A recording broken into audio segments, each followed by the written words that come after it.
आदरणीय व्यासपीठ आणि व्यासपीठावर उपस्थित सर्व मान्यवर, पहिली गोष्ट जी की माझं बॅकग्राऊंड काय आहे तर मी सिंधुदुर्ग जिल्ह्यामधून येतो.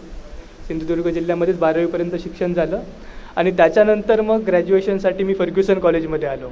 ग्रॅज्युएशन सोबत युनिक अकॅडमीला ॲडमिशन घेतलं आणि युनिकच्या 3 इयर्स इंटिग्रेटेड बॅचला ॲडमिशन घेतलं. जर युनिकने डिग्री दिली असती तर कदाचित युनिकची पण डिग्री मला मिळाली असती, कारण की 3 वर्ष मी युनिकमध्ये होतो. त्यानंतर मग युनिकचं जो रोल होता माझ्या याच्यामध्ये तर तो 2 प्रकारे होता. 3 इयर्सच्या बॅचला असताना प्रवीण चव्हाण सर होते की जे सातत्याने आमची काळजी घ्यायचे, कारण की आम्ही ज्यावेळी फर्स्ट इयर सेकंड इयरला असायचो विकेंड बॅचला असायचो.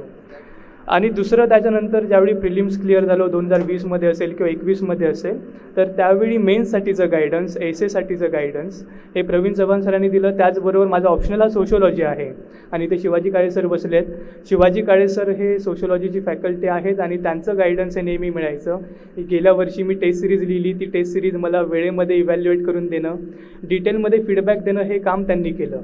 त्याचबरोबर मग मेन्स ज्यावेळी क्लिअर झालो त्याच्यानंतर इंटरव्ह्यू गायडन्स प्रोग्राम जो युनिकचा होता तर त्याच्यामध्ये वीकली मॉक घेणं जे प्रवीण चव्हाण सर घ्यायचे किंवा शिवाजी काळे सर असायचे, तुकाराम जाधव सर यांनी खूप त्याच्यामध्ये मार्गदर्शन केलं, ज्याच्यामुळे इंटरव्ह्यू पण चांगला गेला. तर ही एकूण जर्नी होती. 2 गोष्टी मला ज्या सांगायच्या आहेत तुम्हा सर्वांना. त्याच्यामधली पहिली गोष्ट की तुम्ही ज्या चुका कराल तर त्या चुकातून जेवढ्या लवकर शिकता येईल तेवढं शिका.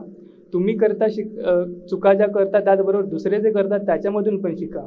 आणि दुसरी गोष्ट, जसं early bird catches the worm ही जी प्रोवर्ब आहे त्याच्यानुसार जेवढं तुम्ही लवकर सुरुवात कराल तेवढ्या तुम्ही काही वेळा चुका ज्या होतात त्या पण निस्तरायला वेळ मिळतो.